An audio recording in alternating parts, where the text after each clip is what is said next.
Hello. I am Jack Smart. I'm the awards editor at Backstage, and I am so pleased to be moderating this panel from Backstage's first ever BackstageFest. This panel is called Running the Show, and we have here 5 very talented showrunners of 5 really wonderful shows pegged to this this upcoming Emmy season. I'd love to start by having you all introduce yourselves. Can we go around the room and say your name, the show that you work on, and then I'd love to hear your definition of a showrunner, kind of your take, your basically your job description. Christina, would you like to go first? Sure. Well, my name is Christina Lee, and I'm the showrunner of Made for Love. And let's see, the job of a showrunner to me is making decisions and surrounding yourself with great, talented people.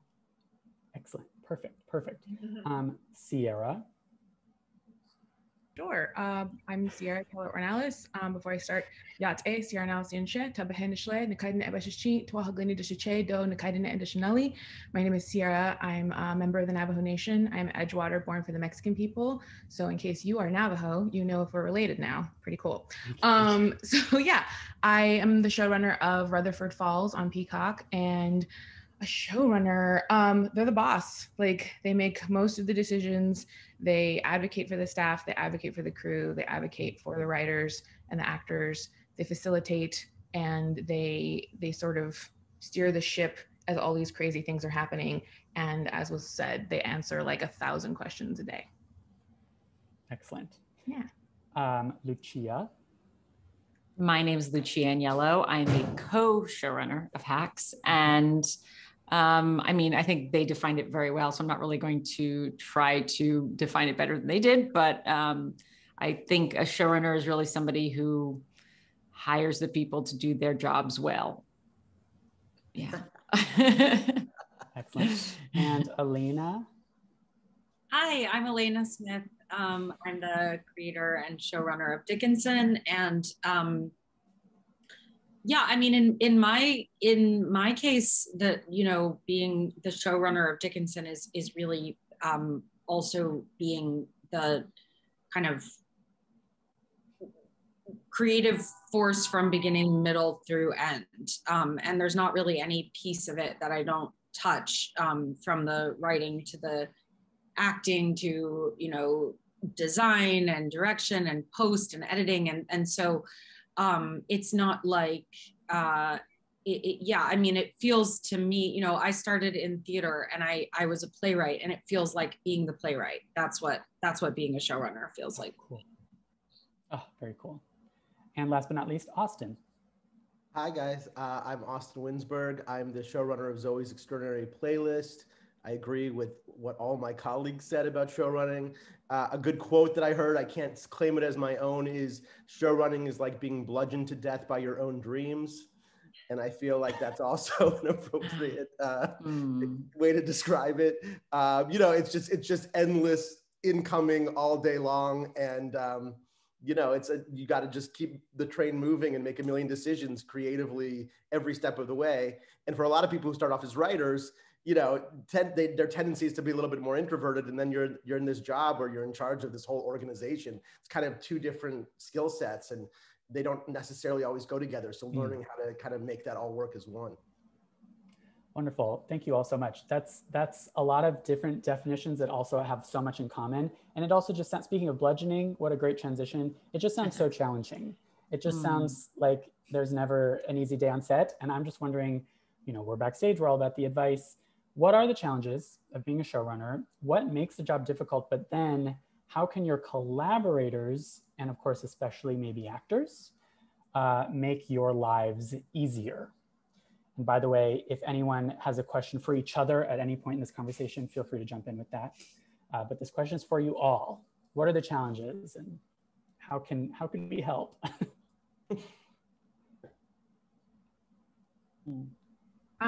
Well, I will say, you know, it's always like the luck of the draw. Like, the great actor is out there. It's just, will they be available? Will you find them in time?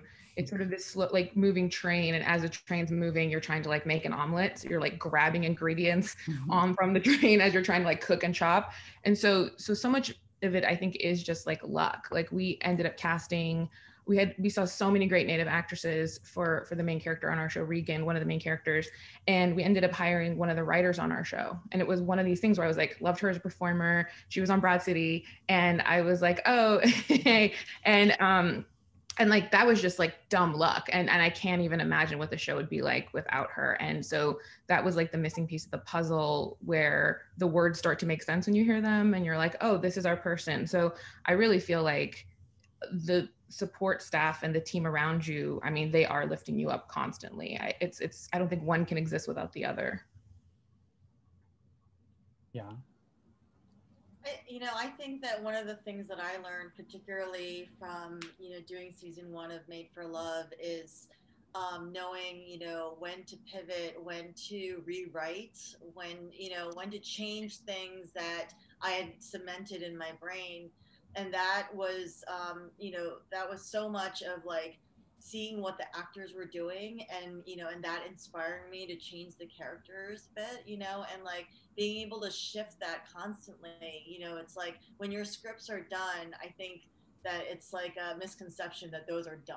Like we were constantly rewriting as we were learning what was working and not working on set, and and we developed the characters really with the actors.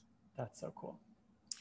I'm not sure that this is an answer that really is about what is difficult about set, because being on set and show running, because I think if I started, I might just take up the hour. So I think I'm just going to focus on maybe more of how actors, can be at least helpful in terms of like how I like to work, is especially because I come from comedy. I do find that for me, when actors are able to, bring obviously point of view and a take on the character, and able to like make it their own and be a little bit loose and have a little bit fun, but not too much. To me, it's all about playing within the lines.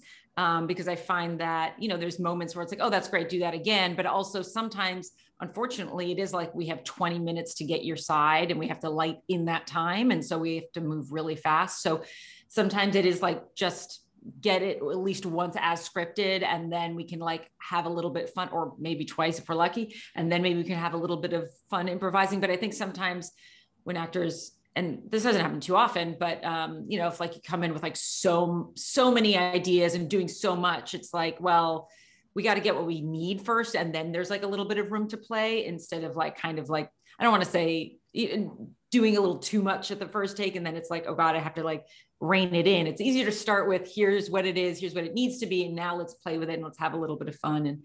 And yeah, that, and I feel very lucky on the show. I've had so many like incredible performers who brought so much to it, but also they were loose yet disciplined. Okay, that's my soundbite. Thank you. I think that it's really important, like kind of all of you have been saying, to find actors who speak your language. And that means literally, I mean, they're going to say your words. And so, to respond to your writing, but also speak your language in terms of process, and kind of like, believing that in the same things, believing in the same type of energy or attention to be brought to each moment. And the greatest thing that can happen, I think, for me as a writer who writes for performance, is to feel that I'm somehow so in sync with an actor that we're really creating it together, which doesn't mean that the actor is writing the words, because we have different jobs, but it's that whatever process of discovery I go on to create the script, the actor then goes on their process of discovery to live that script. And it's really wonderful kind of when those two processes can really sync up and you feel very understood. Yeah. Very cool. Yeah, I mean, the number one thing I talk about is tone, which I think is a little bit of what we're talking about here.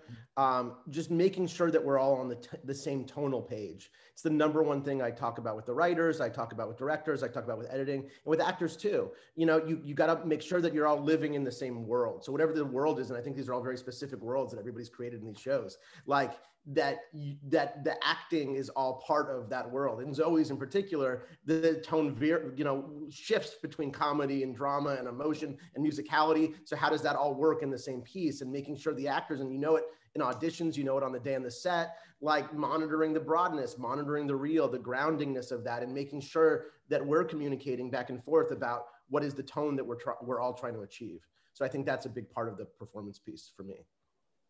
That's so brilliant. And literally, Austin, exactly what I was going to ask about, because I do feel like tone, in my mind, a showrunner, like how much of the showrunner role is that?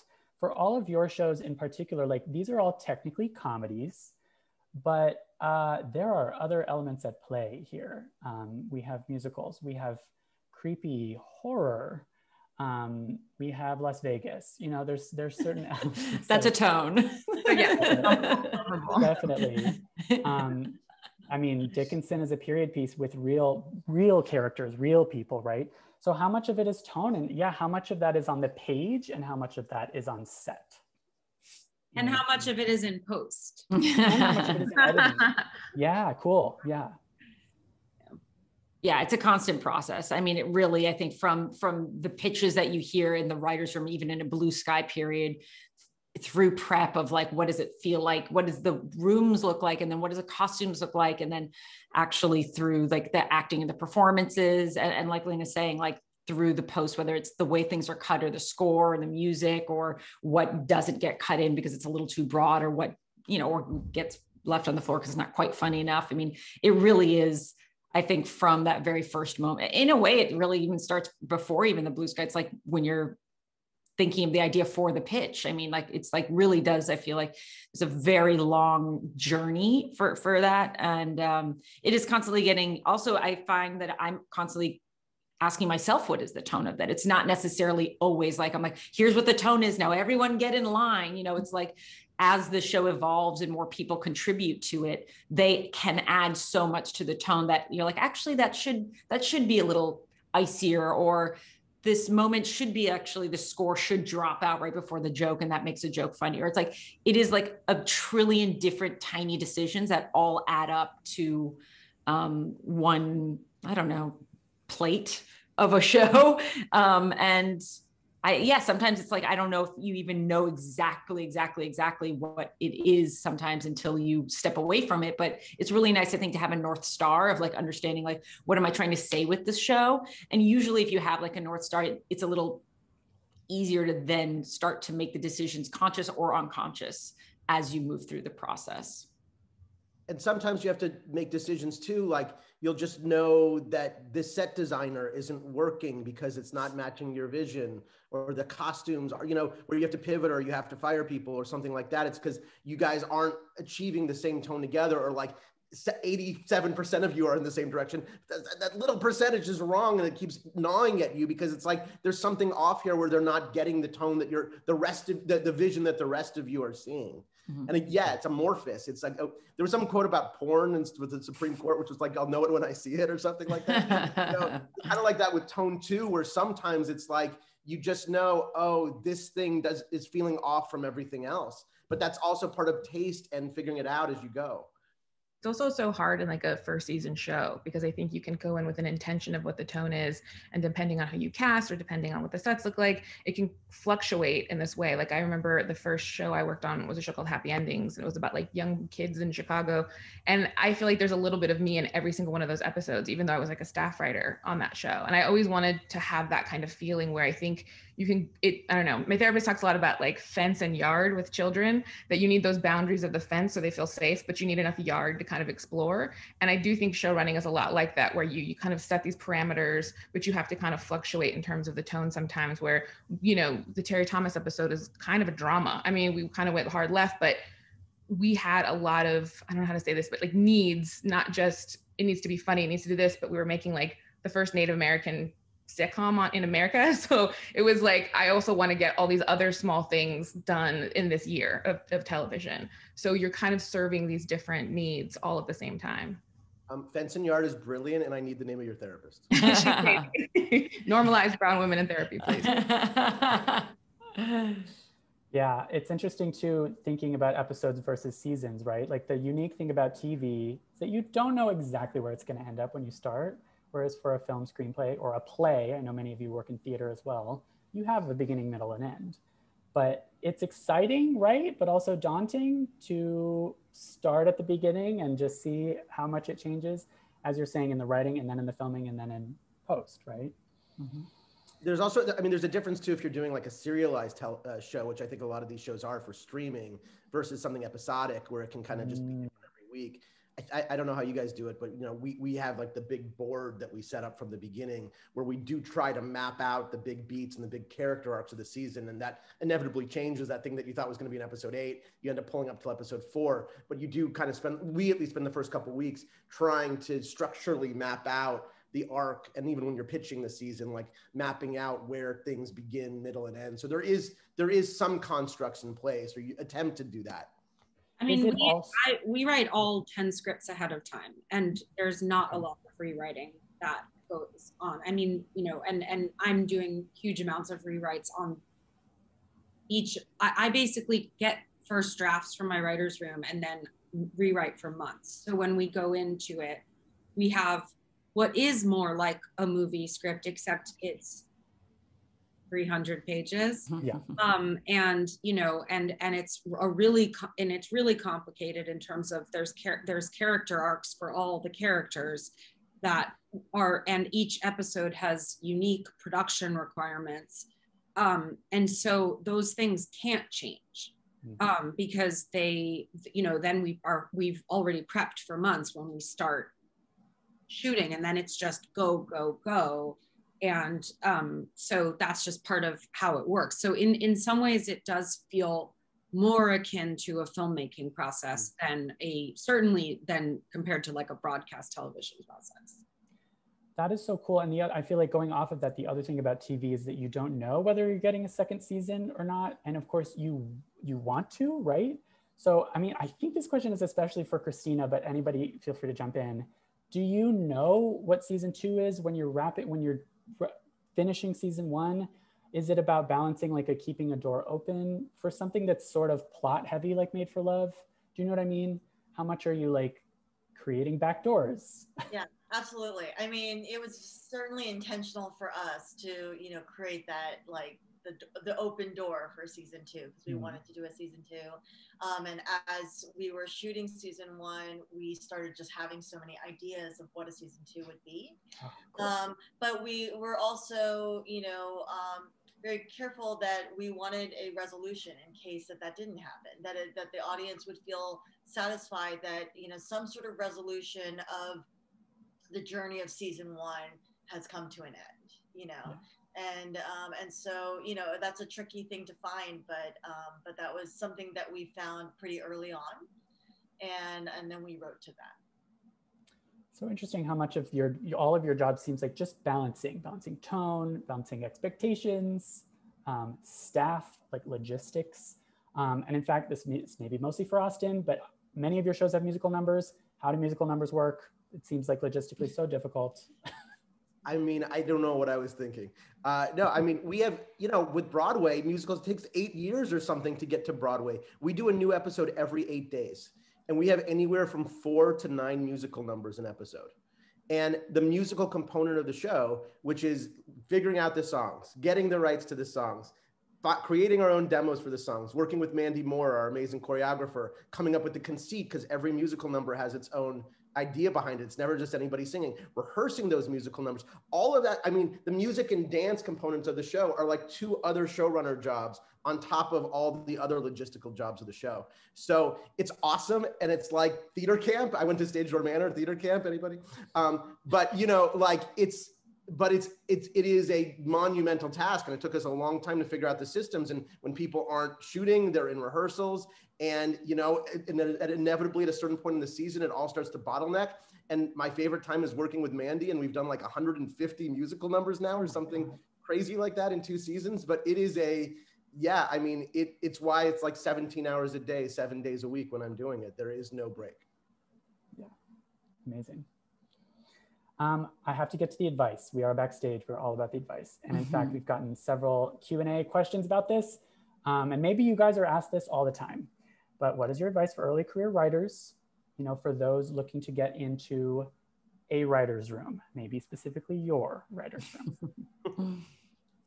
I'll go first. Write a sample that is about your life, because I feel like when you read it, you assume that's who the person is. And then when you bring them for a meeting and they're like, no, I'm not a fire jumper. And you're like, oh, well, the show's called Fire Jumper. So let's figure this out, So I hired Rupinder Gill, and I think her pilot was called My Obviously Autobiographical Pilot. So it was just like funny title, great sample. Also, I think make sure your sample is what you do well. So if you're a story person, it should have a bunch of twists and turns. If you are a joke person, it should have a bunch of jokes in the first 10 pages, just really trying to platform yourself, because I feel like, at least in my case, we read hundreds of scripts and they all sort of start to blend in to each other. So trying to find that distinct sample and really focusing on that, I think can be very helpful. If you're just looking to staff, if you're just looking to get into a room. So cool. I've never heard that. That's so awesome. I'm not sure this is uniform advice for everybody, but I have found that sometimes, in interviews, people don't necessarily sell themselves in the way that I think that they could. I think I want to hire you for what your skills are. So tell me what you think you're good at, or why your life experience is applicable to this story, or what is something that happened to you that maybe doesn't seem like it's applicable to the story, but actually is because of X, Y, or Z reason. I think unfortunately you are selling yourself and your experience and your strengths. So I don't mind when people tell me why they should be hiring me. I'm excited because I'm great, now I know why I should be hiring you, instead of making me kind of think about why maybe you should be right for the room. So I'm go for it, sell it. I'm buying. Yeah. Yes, go ahead. Sorry. I was gonna say, I'm actually, going through that now, and I would say, I really encourage writers to pitch in their interviews. I think a lot of times, writers believe that, the meeting is just about to see if you gel well together, and I think that it's hard to tell what kind of writer you are. And as showrunners, we can't ask for pitches, in an interview, but usually you will have at least a pilot script or a pilot episode, or in some cases an entire season or two to see, before, and research before you go in for that meeting. So just to say hey, I'm thinking about these things, this is where my mind's at, these are the questions that I have, to come in and be more proactive than just be waiting for the to answer questions, I think is a good move for writers going in. Yeah. Excellent. Anybody else? Advice?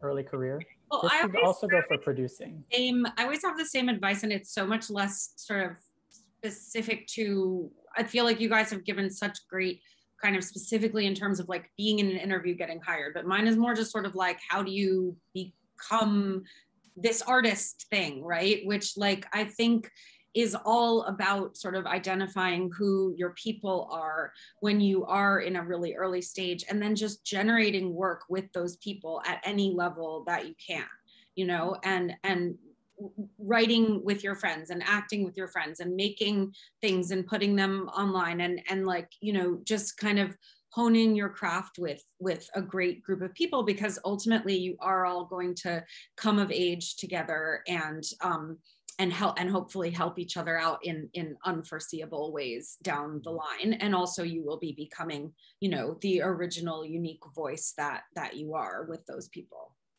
Wonderful. Yeah. I mean, the other thing I just tell writers a lot is if you're going to be a writer, actually write.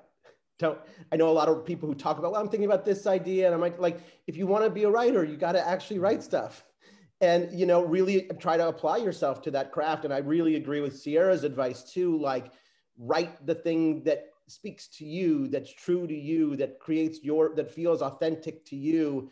You know, it's very hard. I had writer reach out to me a couple of weeks ago and they're like, well, I have this sci-fi project and this period history thing and this light comedy. I'm like, I don't, you know, I think you need to start with doesn't mean you can't eventually do all those things maybe, but like pick the lane that you think is the most true to you and your voice. So, cause we don't know how to respond to you unless we know what you're giving us too. And I think the best writing always comes from some version of your own experience. Excellent. Yeah. That's so brilliant. The other kind of going off of that, reflecting on your specific paths that led you to becoming a showrunner, we always kind of ask, is there something you wish you'd known? If you could go back in time and give your early career, just getting into Hollywood self, one piece of advice, what would it be? Or would you change nothing? There was this coronavirus that was going to start on and it was going to spread everywhere. So true. I think that there was a while where I was for a long time like really having trouble breaking in professionally as like a writer or director or whatever. And I think that I thought for so long that time where I was really struggling and doing whatever improv or whatever, there's just like a lot of time that I was like, oh God, this is like years and years and years of this and it feels like such a waste. But now looking back, I actually think that I'm so grateful that I had that time where I wasn't already just like working in the system and whatever, because that really is the time where I really got to experience life in a way that is very outside of the experience of just being a writer. So for somebody who feels like, hey, maybe is it too late for me? Or is it weird that I want to do a career change or whatever? I would try to think about the time before you were a writer as just a great source for you of experience and life experience that I actually think will make you a stronger writer or better writer. So I think that there was like a lot of agita I had about that time in my life. And I now looking back at it, and I'm very grateful for it. So I think that no matter where you are in life, I don't think you should ever be beating yourself up for not already having the thing that you think you want. And I think there's always a opportunity to take that time and make it part of your voice and your experience and what you are going to go out into the world and say. Beautiful. Yeah. Thank you. Anybody else? You know, I should have gone to law school. I think that was the first one. No, because I went to law school. I don't think that. No, I mean, one piece of advice, this is very writery, but like, I think I spent a lot of time working on and trying to sell or selling projects because I thought they were things that would sell or get made versus the thing that was important to me or the thing that I wanted to write. And I think a lot of writers fall into the trap of what will sell. And I think that I went down a vicious cycle of that for a long time. And then the thing that made it on air is a thing about my father dying of a neurological disease. It's a musical like that versus like, you know, I had a lot of projects over the years that were just that thing that sounded like a good high concept idea. But especially, I think I sold a lot. There's a lot of stuff I went out with that was like a thing that 1,000 other people could have written better than me. Mm. So try to find the things that mean something to you and are specific to you versus just trying to come up with the next thing that you think is going to sell. I think that's a bad road. Excellent. I also think that I guess, like, I hope this doesn't sound like mean, but it's like, writing is so hard. And I think people think that when you become successful at it, that means it has become easy. So people think that if it's hard for them, that means they're not doing it right or that they haven't cracked something yet. And it's like, if it's hard, that means you're writing. And the only thing that, you know, makes somebody get somewhere with it is that they can tolerate how hard it is. And I don't know, that's it. It's like, if it's hard, that probably means you're really doing it. And it's not a bad sign. Yeah. I don't trust any writer that likes writing. We'll be friends, but we won't be good friends. Like I remember when I first came out here, I went to like every WJ panel. I like went to everything because I just loved this stuff. And that was like one of the writers I really looked up to was like, my process is I roll around on the floor for 3 weeks, eating what I'm doing. Then I write it in 2 days and it's garbage until we turn it in. And then it's like, not that bad. And you're like, and then you just keep writing and keep doing it. And it was like really freeing to know that this person I really admired, like hated writing. And it was like, oh, right. You shouldn't like it. It's ridiculous. Excellent. Excellent. Well, thank you all so much. I just to as a sign off question, we also like to ask, like, what is a piece of TV, maybe in this case, a piece of TV that you really admire, writing, acting, directing? Maybe this is something you've seen recently that's inspired you, or a formative, favorite TV show.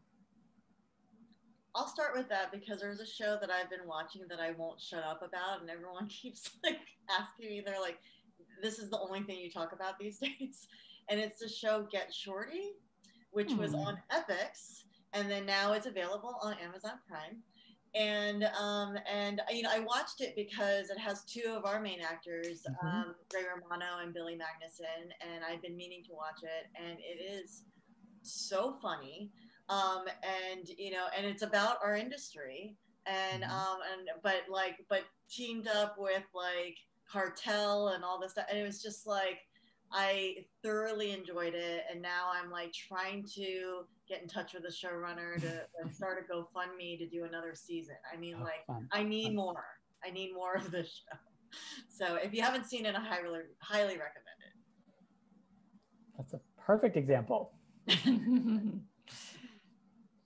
One show that I'm like constantly referring to when I'm just thinking of other shows is the British show Skins, which I don't know where it is streaming or whatever, but I kind of find like most of my pitches are like, it's this meets Skins. And I'm like, I think I just want to make Skins. But I think there was it's what I really love about it is that it really just felt, I don't know, there's something like very cinema verite, very real, but about like teenagers, but it was a little soapy, but for some reason kind of just felt fresh. And okay, somebody says very real. Yes, they love Skins. Okay, girl, I feel you. In any case, I don't know. It's a show that it had heart, but it also felt real, and it was a little soapy, and it looked cool and it looked fresh. There's just something about it that I just think is like, and I like the format of it is cool because it changes every 2 seasons, I believe, in terms of its protagonist, but also has some characters that that like it changes into their story. So it's just like a really cool thing that I think about all the time. I May Destroy You was like a show that we talked about in the writer's room the entire time. It was just like this insane, amazing piece of television, piece of art that I was like obsessed with, and the room was obsessed with. So I feel like that's like my 2020 TV show. And then Laverne and Shirley was like a very formative show for me as a kid. Like it aired in reruns when I ran home from school. I would watch that and The Brady Bunch. And my dad would like ask me not to, because he was like, we're trying to make you smarter and this is making you dumber. And I was like, no, you don't understand. I was like debated my way into getting to watch Laverne and Shirley. But it was 2 girls just kind of like them against the world and making fun choices and actually being funny. And I loved that kind of platonic friendship adventure, which is a little bit what Rutherford is. And then just funny ladies. That's so cool. Elena? Putting on the spot. Sorry, we just saying any show we like, or I mean, there's so many. I'll say something that's relevant to Dickinson is Anne of Green Gables. The OG Megan Follows Canadian public television Anne of Green Gables series that to me is probably just like one of the best adaptations of people always, it's like the book is always better, but in this case maybe the show is as good as the book, and the casting is so perfect, and we're always trying to do like a little Anne of Green Gables thing. Gotcha. Yeah. That is cool. And Austin? My mind's going like a million places. I went from like Three's Company to Twin Peaks to Dave to Queen's Gambit. Like, I don't know. that I kind of taken from a lot of different stuff, but I'm really inspired by this panel today. These are really great advice from really great people. It's really, that's my takeaway today. I could not agree more. Yeah. Thank you all so much for your wonderful insights. I think we really learned a lot about the page to screen process and little glimpses into your shows, which are so awesome. And I can't wait to just keep watching them develop. So thank you all. Thank you to everybody in the comments, everybody who joined us. And we're going to sign off. Okay. Yeah. Bye, guys. See you guys. Thanks for having us.